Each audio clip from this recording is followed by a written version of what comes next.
नमस्कार दोस्तों, Omkar BLLB YouTube channel पर आप सबका एक बार फिर से हार्दिक स्वागत है। दोस्तों आज के इस वीडियो लेक्चर में हम सब जानेंगे कि भैया कंसिडरेशन क्या है। ठीक है, बहुत सारे लोगों को भाई दिक्कत होती है कंसिडरेशन क्या है, किस प्रकार से ये काम करती है और इसके एलिमेंट क्या है, केस लॉ क्या है, ठीक है, काइंड्स क्या है, यानी कि कितने प्रकार का है, ठीक है, साथ में एक्सेप्शंस यानी कि अपवाद इसमें कौन कौन से हैं, वो सब हम लोग आज के इसी वीडियो लेक्चर के जरिए देखने वाले हैं। और बहुत सारे लोगों को लगता है यार कि ये बहुत ही हार्ड है टॉपिक, लेकिन बट उतना हार्ड ये है नहीं। ठीक है, मैं बहुत ही इजी वे में आपको सब चीज़ एक्सप्लेन कर देने वाला हूँ। ठीक है, चलिए फिर आज की ये कमाल की लेक्चर से शुरू करते हैं। बाकी ये जो नोट्स है मैं इसका लिंक डाल दिया हूँ डिस्क्रिप्शन में, जा करके ले लीजिएगा क्योंकि ये जो टॉपिक है काफ़ी ज़्यादा इंपॉर्टेंट है। ठीक है, फिर से मैं बोल रहा हूँ जा करके इस नोट्स को ले लीजिएगा क्योंकि ये जो टॉपिक है काफ़ी ज़्यादा इंपॉर्टेंट है और ये जो टॉपिक है बहुत ही ज़्यादा हेल्पफुल रहेगा। अगर आप ये चीज़ समझ लेंगे तो जो भी कॉन्ट्रैक्ट है ये आधा से ज़्यादा कॉन्ट्रैक्ट इसी पे बेस्ड है। ठीक है, तो प्लीज़ इसको ले लीजिएगा। मात्र 25 रुपीज़ प्राइस है और 3-4 बार के अध्ययन के बाद ये बनाया गया है। जस्ट फॉर हेल्प मैं ऐसा रखा हूँ प्राइस। ठीक है, चलिए फिर शुरू करते हैं। सब्सक्राइब करें ओमकार BLLB यूट्यूब चैनल को और इस बेल आइकन पर क्लिक करके ऑल वीडियोज़ वाला ऑप्शन आप सेलेक्ट कर लीजिए ताकि आपको कमाल की एजुकेशनल और हेल्पफुल वीडियो का नोटिफिकेशन हमेशा मिलता रहे। तो दोस्तों कंसिडरेशन को इंडियन कॉन्ट्रैक्ट एक्ट 1872 के सेक्शन 2D के अंतर्गत इसको बताया गया है कि भाई कंसिडरेशन क्या चीज़ है। बाकी मैंने 2D में क्या चीज़ लिखी है वो भी मैंने आपको सरल शब्द में बता दिया था, जो लेक्चर सीरीज आई थी पहले वाली। ठीक है, उसमें मैंने आपको एक्सप्लेन कर दिया था। एक पूरी प्लेलिस्ट चल रही है कंसिडरेशन का शुरू से कॉन्ट्रैक्ट का। ठीक है, और उन सब में हम कॉन्ट्रैक्ट को लेकर के एक एक टॉपिक को बहुत ही ईजी वे में पढ़ रहे हैं। बाकी जो लोग फॉलोअप कर रहे हैं उनको तो कोई दिक्कत नहीं, जो नहीं फॉलोअप कर रहे हैं बीच से देख रहे हैं तो उनके लिए मैं बता देना चाहता हूँ प्लेलिस्ट का लिंक डिस्क्रिप्शन में है, जा करके शुरू से देखिए ताकि आपको पढ़ने में भी आसानी हो, सब चीज़ समझ में आए और मेरे को पढ़ाने में भी और आपको समझाने में भी आसानी हो। ठीक है, और बाकी बहुत ही ईजी वे में हम लोग समझ जाएंगे भाई कंसिडरेशन क्या चीज़ है, जो लोग शुरू से वीडियो लेक्चर से सब फॉलोअप कर रहे हैं। ठीक है, तो जो कंसिडरेशन होता है वो सबसे पहले जान लीजिए 2D के अंतर्गत परिभाषित किया गया है और इसको आप एग्जाम में लिख दीजिएगा कि अकॉर्डिंग टू सेक्शन 2D या फिर सेक्शन 2D के अनुसार कंसिडरेशन ये होती है, वो मैंने बताया था। ठीक है, तो कंसिडरेशन एक बार फिर से हम एक बार ओवरव्यू दे देते हैं। कंसिडरेशन क्या होता है ऐसे सिंपल सा जान लीजिए। कंसिडरेशन क्या होता है, जैसे कोई संविदा की जा रही है उसमें जो भी चीज़ अदला बदली हो रही है या फिर मतलब कि जो भी चीज़ आपस में नीड जो भी है, जैसे कि कार कोई बंदा सेल कर रहा है, जो बंदा ले रहा है, तो एक के लिए कार इंपॉर्टेंट है, उसको कार लेना है, दूसरे को पैसा मिलेगा, उस पैसा को मिला करके हो सकता है वो नया कार खरीदे। तो इस प्रकार की चीज़ें कंसिडरेशन होती है। उसके लिए पैसा इंपॉर्टेंट है, उसके लिए कार इंपॉर्टेंट है, तो यही कंसिडरेशन होता है। ठीक है, कॉन्ट्रैक्ट करते समय जो भी चीज़ें अदला बदली होती है, ऐसा नहीं है पैसा रुपया कार यही सब हो, बहुत सारी चीज़ें होती है कंसिडरेशन। इसके अपवाद भी है, उसको भी हम लोग देखने वाले हैं। ठीक है, ये जो कंसिडरेशन है इसको हम लोग शॉर्ट में या फिर एक मैगजीन के जरिए भी, ठीक है, टर्म्स के जरिए भी इसको जाना जाता है। इसका नाम है क्वाइड प्रो क्यों। ठीक है, यानी कि समथिंग इन रिटर्न होना चाहिए। ठीक है, ये देखिए यहाँ पे है, हमने लिख दिया है और ये जो टॉपिक है काफ़ी ज़्यादा इंपॉर्टेंट है। ये पॉइंट आप अपने जब भी एग्जाम में लिखिएगा डाल दीजिएगा। ये जो बेस्ड है किस पे है, क्वाइड प्रो क्यों पे। इसका अर्थ होता है समथिंग इन रिटर्न, यानी कि जब भी हम कोई संविदा करें उसमें कुछ ना कुछ रिटर्न में मिलना चाहिए। ठीक है, जैसे कि मैं आपको पेन सेल आउट कर रहा हूँ तो वो पेन का जो प्राइस है 10 रुपये है, तो मैं आपको पेन दूंगा, आपको उस पेन को लेकर के आप उसको लिखेंगे, पढ़ेंगे और मेरे को पैसा मिलेगा। ठीक है, और मैं उससे आपको पेन सेल आउट करके मैं पैसा कमा रहा हूँ। तो वो यहाँ पर कॉन्ट्रैक्ट में ये जो समथिंग इन रिटर्न है वो इंपॉर्टेंट है, इससे बोला जा रहा है। ठीक है, ये जो मैगजीन है इसको ध्यान रखिएगा, क्वाइड प्रो क्यों।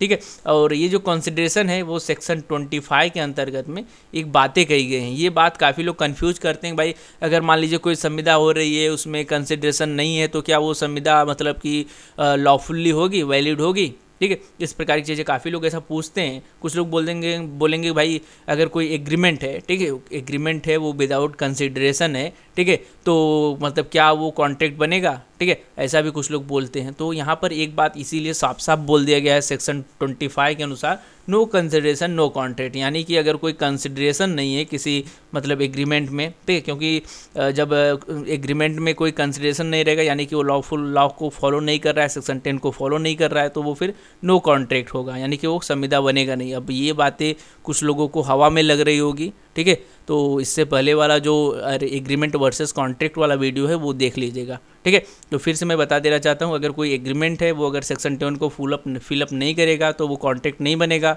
तो सेक्शन 10 में ही बताया गया है कि एक लॉफुल कंसिडरेशन होना चाहिए। तो यहाँ पे अगर नो कंसिडरेशन है तो नो कॉन्ट्रैक्ट होगा। ठीक है, तो इसीलिए थोड़ा सा जो वीडियो की पीछे वाली लेक्चर सीरीज है उसको देखिए, फॉलो अप करिए, नहीं तो समझ में नहीं आएगा, ठीक है। और नेक्स्ट चलते हैं काइंड्स ऑफ कंसिडरेशन को लेकर के। काइंड्स ऑफ कंसिडरेशन 3 प्रकार के हैं। इसके प्रकार कंसिडरेशन के 3 प्रकार हैं।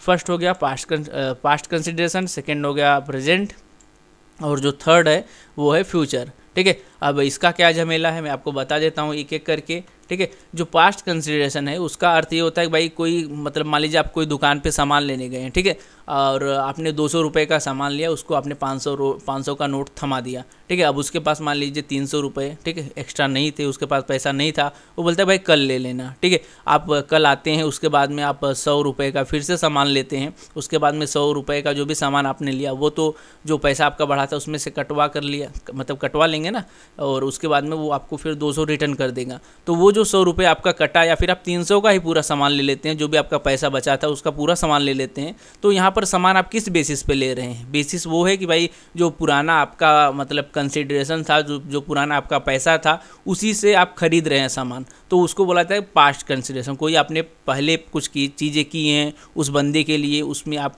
कटौती कर रहे हैं, तो वही चीज़ें पास्ट कंसिडरेशन है, ठीक है। मतलब कि वैल्यूएबल चीज़ आपने पहले ही दे दिया था, उसमें आप अब नया संविदा करते समय उसमें काट पीट करके बराबर कर रहे हैं, तो वही चीज़ें होती हैं।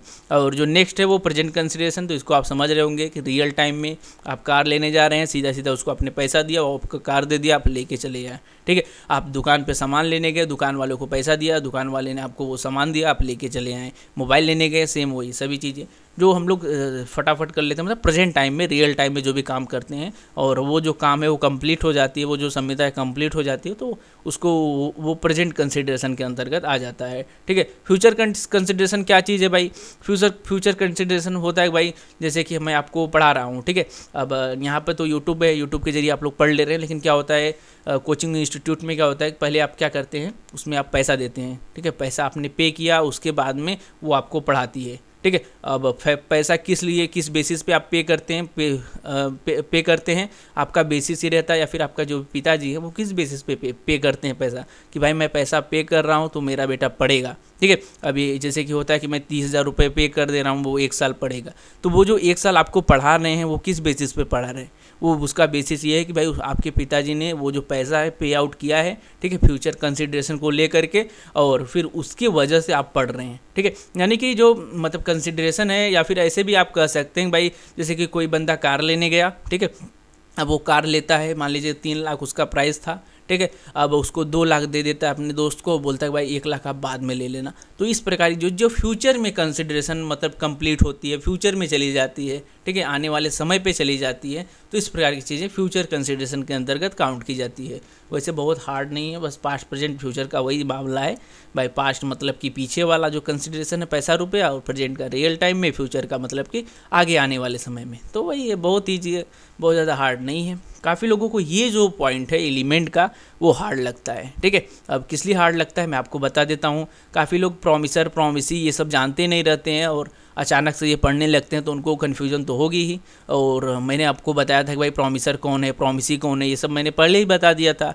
अब कुछ लोग नहीं समझेंगे तो क्या होगा कि भाई कहेंगे भाई मेरे को समझ में नहीं आ रहा है, इस प्रकार की चीज़ें, ठीक है। तो प्रॉमिसर क्या होता है, यानी कि जो ऑफ़र देता है, और प्रॉमिसी कौन होता है, यानी कि जो मतलब कि ऑफ़र एक्सेप्ट करता है। मैं एक बार ओवरव्यू दे रहा हूँ फटाक से। प्रॉमिसर कौन होता है? जो आपको कोई ऑफ़र देता है, जैसे कि जो कार बेच रहा है उसको प्रॉमिसर कहेंगे, जो कार खरीदने के लिए बोला है भाई मैं लूँगा, ठीक है, इस प्रकार की चीज़ें, जो चीज़ें जिसने कहा है उसको प्रॉमिसी बोला जाता है। तो यहाँ पर क्या बोला जा रहा है, ये एलिमेंट के अंतर्गत फर्स्ट यहाँ पर पॉइंट ये है कि भाई कंसिडरेशन, जो कंसिडरेशन है must move at the desire of the promiser, यानी कि जो पैसा होगा, जो अमाउंट होगा, वो किसके ऊपर डिपेंड रहता है, वो होता है प्रॉमिसर के ऊपर। जैसे कि आप कार अगर आप लेने जाएंगे तो आप पूछेंगे, जो भी सेल आउट करने वाला, जो भी सेलर है, उससे आप पूछेंगे भाई इसका दाम क्या है, ठीक है। तो जो भी उसका दाम रहेगा वो आपको बताएगा। तो वही बातें बोला जा रहा है कि वो उसकी डिज़ायर, उसकी इच्छा पे डिपेंड करता है, ठीक है। अब जैसे सेकेंड हैंड कार है तो वो बोल सकता है भाई मैंने 5 लाख में खरीदा था, आपको 3 लाख में दूंगा, ठीक है। और हो सकता है वो बोल दे भाई 2 लाख पे दे दूँ, हो सकता है 1 ही लाख में आपको दे दे। तो इसीलिए यहाँ पर बोला जा रहा है जो कंसिडरेशन होता है must move at the desire of the promiser, जो प्रॉमिसर है उसकी इच्छा पर ये निर्भर करती है। और जो सेकंड है वो बात ये बोला जा रहा है भाई जो कंसिडरेशन है मे मूव फ्रॉम द प्रॉमिसी और एनी अदर, यानी कि ये बातें कही जा रही हैं जो यहाँ पर संविदा कर रहा है। जैसे कि आप कार खरीदने जा रहे हैं तो आपने कार लिया, ठीक है, आपने कार लिया, हो सकता है कि वो कार आपने अपने लिए लिया, हो सकता है या फिर अदर पर्सन के लिया। तो यही यहाँ पर बात की जा रही है कि जो उसका बेनिफिट है मे मूव, ठीक है, जो उसका बेनिफिट है वो कौन ले सकता है, या फिर या तो फिर प्रॉमिसी ले सकता है, जो भी मतलब कि कार खरीद रहा है या फिर जो भी पैसा पे आउट कर रहा है, या तो वो ले सकता है या फिर वो किसी दूसरे को भी दे सकता है, ठीक है। अब जैसे कि मैंने आपको बताया था वो पढ़ने वाला एग्जांपल, जैसे कि आपके पिताजी पेमेंट कर देते हैं, उसके बाद में पेमेंट आपके पिताजी ने किया, उसके बाद में आपके पिताजी को कोई थोड़ी नहीं पढ़ाएगा, ठीक है। सर लोग पिताजी को आपको थोड़ी नहीं पढ़ाएंगे, वो तो पढ़ाएंगे बच्चे को, जो भी बच्चा है या फिर आप हैं आपको पढ़ाएंगे ना, वो आपके पिताजी को थोड़ी नहीं पढ़ाएंगे। तो वही बात कहा जा रही है, जो कंसिडरेशन होता है वो उसका जो बेनिफिट है, या तो वो जो पैसा पे आउट कर रहा है वो ले सकता है, या फिर कोई अदर पर्सन भी ले सकता है, ठीक है। यही बातें यहाँ पर कहा जा रहा है, ठीक है। बाकी जो थर्ड पॉइंट है मैंने आपको बता दिया था, जो कंसिडरेशन है मस्ट में भी हो सकता है, पास्ट प्रेजेंट एंड फ्यूचर, ठीक है। तो ये आप समझ गए होंगे कि भाई पास्ट में भी होता है, फ्यूचर में भी होता है, प्रेजेंट में भी होता है। उसके बाद में फोर्थ इसका एलिमेंट ये है कि भाई जो कंसिडरेशन है समथिंग ऑफ वैल्यू, कुछ वैल्यूएबल चीज़ें होनी चाहिए, जो मतलब कंसिडरेशन होना चाहिए वो, जैसे कि हो सकता है खेत हो, पैसा हो, ज़मीन हो, ठीक है, इस प्रकार की चीज़ें हो सकते हैं। जैसे कि सर जी पढ़ा रहे हैं तो सर जी के नाम पे खेत कर दिया, ठीक है, जस्ट जोक था।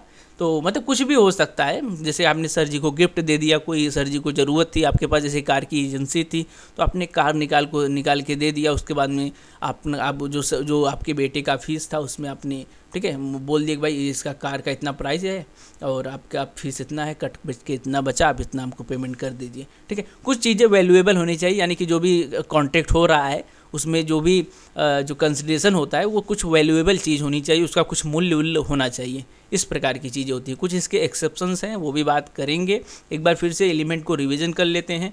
Desire of the promiser first में है, यानी कि इच्छा पर डिपेंड करता है, जो भी सेलर है उसकी इच्छा पर डिपेंड करता है। और जो सेकंड है प्रॉमिसी और अदर पर्सन, जो उसका बेनिफिट है, या तो जो खरीद रहा है, ठीक है, या फिर जो खरीद रहा है वो उसका बेनिफिट ले सकता है, या फिर कोई अदर पर्सन भी उसका बेनिफिट ले सकता है। और थर्ड क्या था, पास्ट प्रेजेंट फ्यूचर, यानी कि जो कंसिडरेशन है पास्ट प्रेजेंट फ्यूचर में हो सकता है। और समथिंग ऑफ वैल्यूएबल, कुछ ना कुछ चीज़ ऐसी होनी चाहिए तभी वो कंसिडरेशन होगा। तो ये भाई हो गए कंसिडरेशन के एलिमेंट और ये इंपॉर्टेंट है, ठीक है। अब चलिए थोड़ा केस भी देख लेते हैं, क्योंकि केस पूछा जाता है।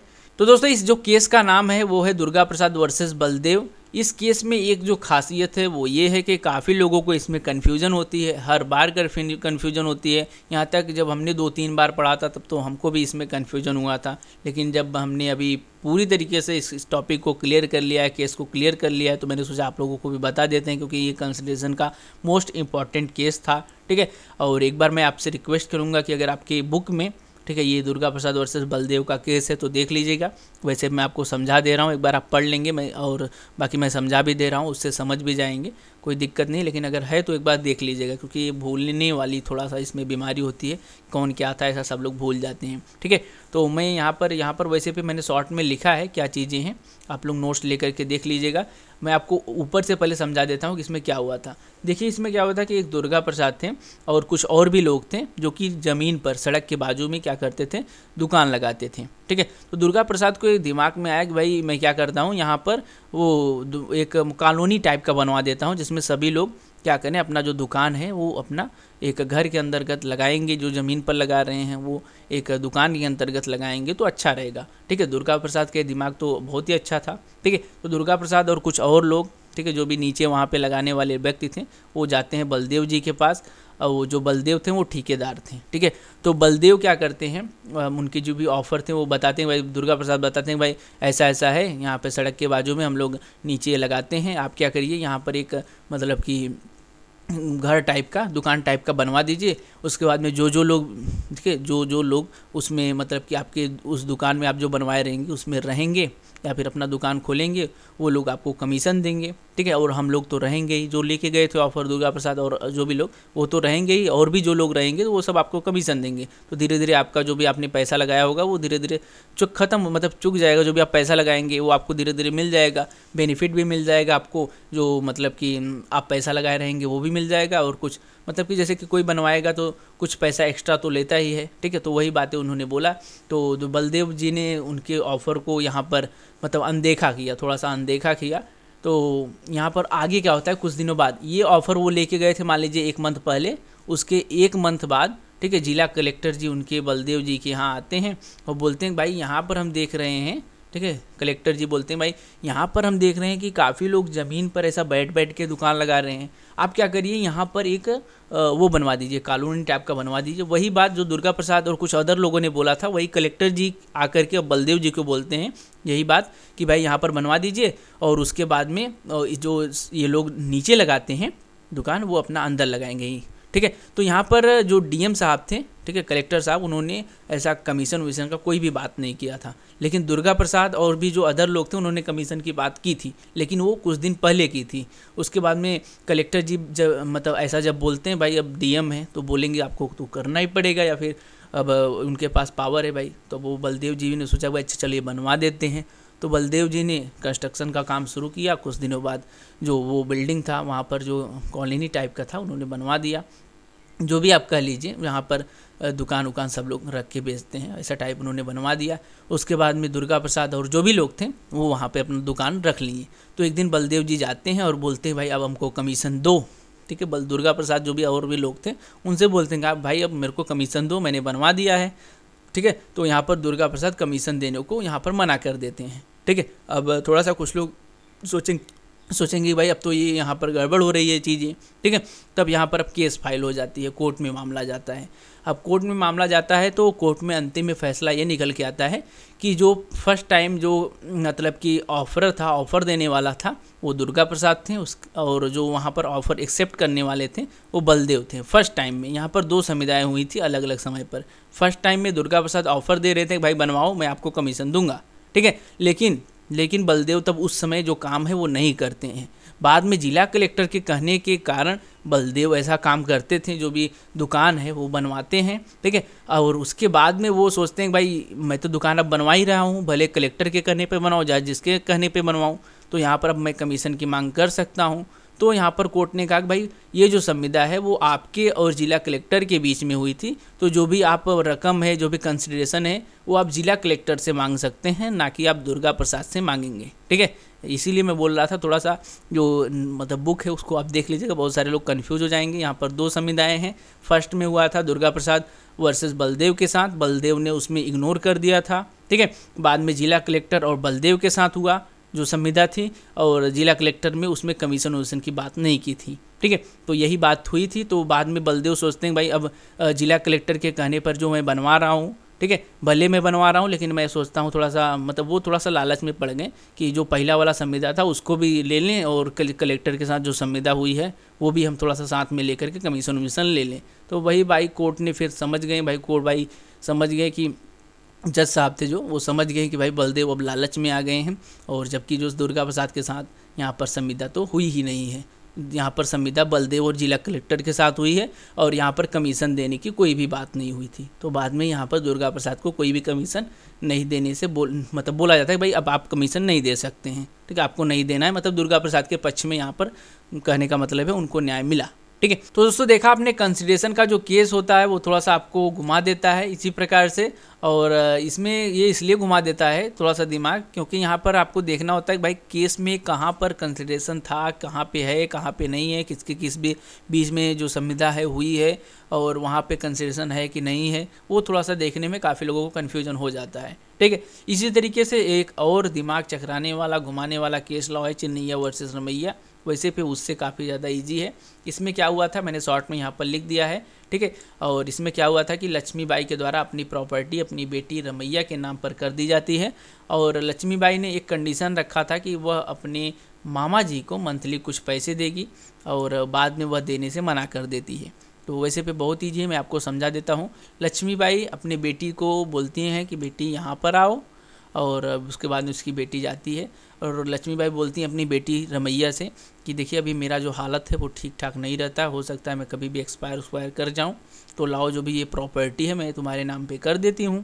और उसके बाद में एक जो मंथली रकम है 10,000 मान लीजिए, ठीक है। उन्होंने बोला कि आप मेरे भैया को, लक्ष्मीबाई के भैया लगेंगे ना चिन्नैया, और जब रमैया यहाँ पर मामा जी लग रही है, ठीक है। रमैया के ये मामा जी हैं चिनैया, और रमैया के ये मतलब कि मम्मी जी हैं लक्ष्मीबाई, ठीक है। तो उन्होंने बोला लक्ष्मीबाई ने कि लाओ ये जो प्रॉपर्टी है, रमैया को बोला कि लाओ ये जो प्रॉपर्टी है आपके नाम पर मैं कर देती हूँ, उसके बाद में आप अपने मामा जी को 10,000 रुपये मंथली आप उनको दे देना, ठीक है। ये किस लिए वो बोल रही थी देने के लिए? बोल रही थी जिससे कि वो अपना गुजारा बसर अच्छे से थोड़ा सा कर सकें। उनका ये छोटा भाई था चिनैया, ठीक है। और तो उनके थोड़ा सा उनको अपने भाई पर दया आ गई और सोचे कि भाई जो कुछ पैसा है वो थोड़ा सा मेरे भाई को मिलता रहेगा तो वो अपना आराम से मतलब जो अपना ज़िंदगी है उसका गुजर बसर कर लेगा। तो ये ऐसा करके रमैया को उन्होंने बोला, ठीक है। और उसके बाद में रमैया मान गई, भाई ठीक है मैं आपको जो भी मतलब कि आप जो बोल रही हैं मेरे मामा जी को पैसा इतना देने के लिए मैं मंथली दे दूँगी, कोई बात नहीं है, मैं मंथली अपने मामा जी को इतना पेमेंट कर दूंगी जिससे कि वो अच्छे तरीके से रह सकें, ठीक है। तो बाद में लक्ष्मीबाई ने प्रॉपर्टी पे साइन करके ये जो अपनी लक्ष्मीबाई की जो भी प्रॉपर्टी थी उन्होंने अपनी बेटी रमैया के नाम पर कर दी, ठीक है। तो रमैया बाद में जब उनकी जो लक्ष्मीबाई उनकी जो मम्मी थी वो जब उनकी डेथ हो जाती है तो रमैया फिर मुकर जाती हैं, ठीक है। मुकर किस लिए जाती हैं? अब वहाँ पर वो तो रही नहीं, तो वो सोचती है भाई जैसे कि अब यहाँ पर मैं अपने मामा जी को क्यों पैसे दूँ हर मंथ, ठीक है। तो ऐसा करके वो सोचने लगती हैं भाई क्यों मैं दूँ इतना पैसा हर मंथ अपने मामा जी को, झूठे हैं वो कमा दमा नहीं सकते हैं। तो इस प्रकार की चीज़ें उनको लेकर के भावना उत्पन्न हो जाती है। तो यहाँ पर रमैया, ठीक है, रमैया अब मंथली पेमेंट अपने चिनैया मामा जी को नहीं दे रही थी। तो यहाँ पर मामा जी को इसका बारे में जब पता लगा तो उन्होंने बोला अपने, ठीक है, भांजी को, भाई मेरे को क्यों नहीं पैसा दे रही हो, जबकि मेरी दीदी बोल के गई थी कि आपको इतना पैसा पर मंथ पे करना है हमको, ठीक है। तो वो बोलती मैं आपको क्यों पैसे दूं। तो बाद में लफड़ा फड़ा हो गया। तो चिनैया अपने जो भांजी थी जो भी है क्या बोलते हैं, ठीक है, तो चिनैया अपने जो उनकी बहन की बेटी थी रमैया उसके ऊपर केस कर देते हैं। केस में क्या रिजल्ट निकल के आता है, तो यहाँ पर जो रिजल्ट निकल के आने से पहले यहाँ पर रमैया का कॉन्सेप्ट थोड़ा सा देखना ज़रूरी है, तभी आपको समझ आएगा। रमैया ने बोला कि देखिए यहाँ पर जो कॉन्ट्रैक्ट हुआ था, संविदा जो हुई थी वो हमारे और हमारी मम्मी के बीच में हुई थी, ना कि हमारे मामा जी के बीच में हुई थी। तो जब हमारे और हमारी मम्मी के बीच में हुई थी तो यहाँ पर जो कंसिडरेशन था वो हमारे और हमारे मम्मी के जी के बीच में था, यानी कि जो भी फ़ायदा होगा वो तो या तो हमारे मम्मी जी को हो सकता है या फिर, ठीक है, या फिर हमें हो सकता है। इस प्रकार की चीज़ें को कह करके उन्होंने यहाँ पर ये बातें उनको बताई, ठीक है। लेकिन यहाँ पर कोर्ट ने कहा कि भाई आप कंसिडरेशन का एलिमेंट लगता है आपने ध्यान से नहीं देखा। यहाँ पर एक पॉइंट ध्यान देने योग्य है, जबकि मैंने यहाँ पर बताया था कंसिडरेशन जो है वो मे मूव फ्रॉम द प्रोमिसी या फिर कोई अदर पर्सन के ऊपर हो सकता है। यानी कि कंसिडरेशन का, जैसे कि मैंने आपको बताया भाई जो पैसा तो आपके पिताजी देते हैं, लेकिन उसका जो आनंद है या फिर वो जो पढ़ते लिखते हैं वो तो आप करते हैं, ठीक है, आप उसका पढ़ाई उसका जो बेनिफिट है वो आप लेते हैं। तो वही बात उन्होंने बताया कि भाई भले ही यहाँ पर जो कंसिडरेशन था वो लक्ष्मीबाई के लिए हेल्पफुल नहीं था, ठीक है, उनको पैसा मंथली नहीं मिलता था, लेकिन उन्होंने बताया था कि भाई ये जो कंसिडरेशन है, ये जो पैसा है मंथली आपको आपके मामा जी को देना है, ठीक है, ऐसा करके उन्होंने बताया था। और आपको यहाँ पर देना पड़ेगा उनको, ठीक है, नहीं देना पड़ेगा मतलब देना पड़ेगा, ऐसा करके उन्होंने कहा। तो बाद में रमैया फिर देने के लिए यहाँ पर जब भाई कोर्ट का जब आदेश आ गया तब तो उनको देना पड़ेगा ही, ठीक है। तो यहाँ पर तब उन्होंने, ठीक है, तब यहाँ पर वो मामा जी को फिर से पैसा देना स्टार्ट कर देती हैं। तो यहाँ पर थोड़ा कंसिडरेशन का देखिए टॉपिक इसीलिए ही इम्पोर्टेंट है कि पहले यहाँ पर जो कंसिडरेशन था वो लक्ष्मीबाई और रमैया के बीच में था। बाद में कोर्ट ने जो एलिमेंट को देखते हुए यहाँ पर उनको बताया कि भाई अदर पर्सन के बीच में भी हो सकता है, ठीक है। तो यही बात है, थोड़ा सा कंसिडरेशन का टॉपिक थोड़ा सा समझने योग्य, थोड़ा सा केसेस होते हैं, कुछ और भी केसेस आप देख लीजिएगा। बाकी इतना केसेस एग्जाम के लिए तो ठीक है, बाकी और समझने के लिए देखना ज़रूरी है, ठीक है। अब थोड़ा सा देखते हैं भाई एक्सेप्शंस कौन कौन से हैं, यानी कि जो कंसिडरेशन के अपवाद हैं वो कौन कौन से हैं। अपवाद कहने का मतलब ये है कि भाई इस प्रकार के जो भी संविदा होंगे, यहाँ पर जो एक्सेप्शन में है जो भी चीज़ें हैं इसमें अगर संविदा होगी तो यहाँ पर कंसिडरेशन नहीं रहेगा, फिर भी जो संविदा है वो डन हो जाएगी, मतलब पूरी हो जाएगी। तो फर्स्ट है नेचुरल लव, यानी कि पति और पत्नी के बीच में रिश्ता, ठीक है। इस प्रकार का अगर पति और पत्नी के बीच में कोई कांटेक्ट होता है तो यहाँ पर कंसिडरेशन होने की कोई भी ज़रूरत नहीं है। जैसे कि पत्नी क्या करती है, अपने पति देव को कॉल करके बोलती है भाई सब्जी लेते आना, ये लेते आना, वो करते आना, ठीक है, ये चीज़ चाहिए मेरे को। तो इस प्रकार की चीज़ों में आप देखेंगे कि यहाँ पर जो पत्नी है वो तो पति से जो सामान है, जो भी चीज़ें हैं वो तो मंगा रही है, लेकिन पति जी को यहाँ पर क्या लाभ मिल रहा है, ठीक है। पति जी को उसके बदले में कुछ थोड़ी मिल रहा है, क्योंकि वो ज़रूरी है, खाना वो बनाने के लिए मंगा रही है भाई, उसको चाहिए। तो इस प्रकार की चीज़ें पति और पत्नी के बीच में जो भी रिश्ता होता है उसमें कंसिडरेशन नहीं मतलब देखा जाता। अगर उनके बीच में कोई कॉन्टेक्ट हो रहा है तो वहाँ पर कंसिडरेशन ध्यान में नहीं रखा जाता, वहाँ पर कंसिडरेशन नहीं होता है, ठीक है। एक प्रकार से ये एक्सेप्शंस है, ठीक है। टाइम बैरियर डिबेट यानी कि बाद में पैसे देना, जैसे कुछ लोग होते हैं भाई, मतलब कि अभी देखिए आपने देखा कि भाई कॉन्ट्रैक्ट, अगर कोई भी चीज़ अगर कॉन्ट्रैक्ट होगा, जैसे कि मान लीजिए कार को ही लेकर के कॉन्ट्रैक्ट हुआ हमारे आपके बीच में, आप बोलते हैं आप मतलब अपना कार मेरे को सेल आउट करने 3 लाख रुपए में, तो मैं क्या करता हूँ, मैं आपको 2 लाख दे देता हूँ और बोलता हूँ भाई मैं ये जो पैसा है 1 लाख जो बचा हुआ है मैं बाद में दूंगा, ठीक है। तो वही है टाइम बैरियर डिबेट, यानी कि बाद में देने को करके टाल देना। तो ये भी एक एक्सेप्शंस है, ठीक है। लेकिन यहाँ पर संविदा डन हो जाती है, वो आपका कार जैसे कि यानी कि हम आपका कार लेके चले आएंगे लेकिन पैसा हम आपको बाद में दे देंगे। इसी प्रकार की चीज़, जैसे कि आप दुकान पे जाते हैं, वहाँ पर आप सामान ले लेते हैं, उसके बाद में जब मंथ का एंड होता है तब आप उसमें हिसाब करवाते हैं, तो वही सब चीज़ें हैं, बाद में देना पैसा। तो ये भी एक मतलब संविदा का एक्सेप्शंस के अंतर्गत चीज़ें आती हैं, ठीक है। और नेक्स्ट है सामान को आपस में बदल लेना। तो ये आप तो जानते होंगे कि भाई पुराने समय में ऐसा होता था कि ये लो वो दो, इस प्रकार की चीज़ें। जैसे कोई संविदा हो रहा है जिसमें मैं आपको कार दे रहा हूँ, ठीक है, मैं आपको कार दे रहा हूँ, आप क्या करते हैं, आप अपनी बाइक मेरे को दे रहे हैं, ठीक है, और हमारा आपका हिसाब के साथ बराबर हो गया। तो वही है, सामान अगर आप आपस में बदल लेंगे तो यहाँ पर जो कंसिडरेशन है वो यहाँ पर इंपॉर्टेंट नहीं हो जाता। ये भी एक एक्सेप्शंस के अंतर्गत डाला गया है, ठीक है। वैसे पे ये भी एक वैल्यूएबल चीज़ है, लेकिन इस प्रकार की अगर सामान की अदला बदली होती है तो यहाँ पर इसको भी एक्सेप्शन के अंतर्गत लिया गया है। और भी जैसे हो गया कि भाई मैं आपको, जैसे कि अभी सामान नॉर्मली लेने जाएंगे, अब 2 किलो आप आटा दे देते हैं दुकान वाले को, और वो दुकान वाला आपको 1 किलो आपको चावल दे देता है। तो वही है, सामान की अदला बदली में भी जो कंसिडरेशन है वो इंपॉर्टेंट नहीं होती है, इसको भी एक्सेप्शंस के अंतर्गत डाला गया है। नेक्स्ट है चैरिटी में पैसा दान करना। तो आप चैरिटी में अगर पैसा कोई दान करते हैं तो ये भी कंसिडरेशन के, ठीक है, एक्सेप्शंस के अंतर्गत आते हैं, ठीक है। आप पैसा दे रहे हैं यानी कि आपके और चैरिटी के साथ एक कॉन्टेक्ट हो रहा है, लेकिन चैरिटी को तो आप पैसा दे रहे हैं, जो भी 5 लाख 10 लाख दे रहे हैं, लेकिन चैरिटीज़ के इसके बदले में चैरिटी आपको कुछ नहीं दे रही है। तो वही चीज़ें हैं। और किसी को गिफ्ट देना, तो गिफ्ट जैसे कि बर्थडे पार्टी है, उसमें आप गिफ्ट लेके जाते हैं, तो गिफ्ट तो आप देते हैं, उसके बदले में वो आपको केक खिला देता है, ठीक है। तो यही सब चीज़ें, ये जो कुछ चीज़ें हैं इसको एक्सेप्शन के अंतर्गत डाला गया है, ये कंसिडरेशन के अपवाद के अंतर्गत आते हैं, ठीक है।